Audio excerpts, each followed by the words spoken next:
Bonjour à toutes et à tous. Je vais vous présenter la méthode à suivre dans Sagix3 HR and Payroll pour déclarer sur la DSN du mois courant, le mois M, un bulletin d'un mois précédent qui n'aurait pas été extrait ni généré en DSN. Pour notre exemple, le bulletin qui n'a pas été extrait et donc pas généré en DSN sur les mois précédents est un bulletin du mois de février 2022. Nous souhaitons donc régulariser cet oubli dans la DSN du mois courant, en l'occurrence pour notre exemple, la DSN du mois d'avril 2022.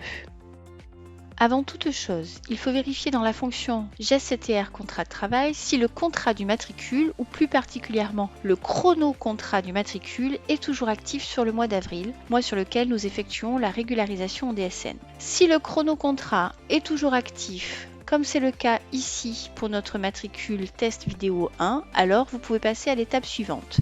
Par contre, si le chrono-contrat n'est pas ouvert, comme c'est le cas ici pour notre matricule test vidéo 2 qui est sorti au 28 février 2022, il faudra alors créer un avenant pour VAR sur avril afin de pouvoir rattacher le bulletin en DSN. Après avoir vérifié l'existence d'un contrat actif sur mon mois d'avril pour mon matricule, ou créer un contrat VAR si tel n'était pas le cas, il me faut passer à l'étape suivante qui est l'extraction DSN mensuelle de ma société pour le mois d'avril.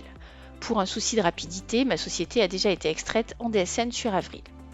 Ensuite, il faut aller dans les données versement, la fonction GES-HRD-MV, afin de pouvoir ajouter manuellement un bulletin, le bulletin du mois de février.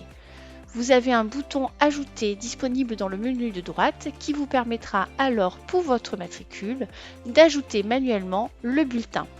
Il vous suffit de saisir le matricule, le chrono-contrat est alors renseigné automatiquement. Il vous faut ensuite rajouter la date de paye du bulletin à régulariser et de faire OK. Vous obtenez alors un message d'information qui vous informe que les données contrat sont alimentées par le bulletin ainsi créé. Les données à maille individuelle en lien avec le bulletin que l'on vient d'ajouter manuellement sont alors créées.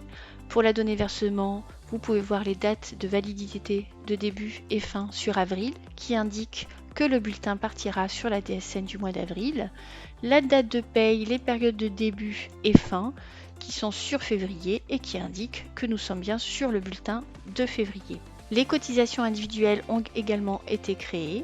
Vous pouvez vous rendre directement dans la fonction GES-HRDMT cotisation individuelle ou vous rendre comme ici en tunnel sur la fonction. Comme précédemment, vous voyez ici les validités de début et fin qui sont sur avril. Cette donnée-là donc partira sur la DSN du mois d'avril et elle fait référence au bulletin de février puisque vous voyez ici les débuts et fins de rattachement qui sont sur le mois de février.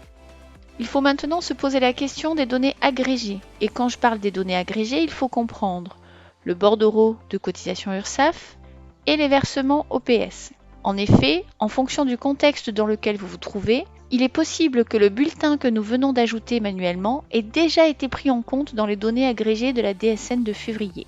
Selon votre contexte, il peut au contraire ne pas avoir été pris en compte. Pour cette raison, et contrairement aux données individuelles qui ont été créées automatiquement comme nous avons pu le voir précédemment, les données agrégées quant à elles ne sont pas créées automatiquement. Vous pouvez le voir ici dans les données déclaratives sites. Pour la DSN du mois d'avril, nous avons uniquement des versements OPS concernant des débuts et fins de rattachement du mois en cours, avril. Idem pour notre bordereau de cotisation URSSAF. Rien concernant des dates de rattachement sur février en lien avec le bulletin que nous venons d'ajouter. Par conséquent, si ce bulletin n'avait pas été pris en compte dans les données agrégées du mois de février, alors il vous faudra créer manuellement un bordereau de régularisation de cotisation URSSAF et des versements OPS de régularisation.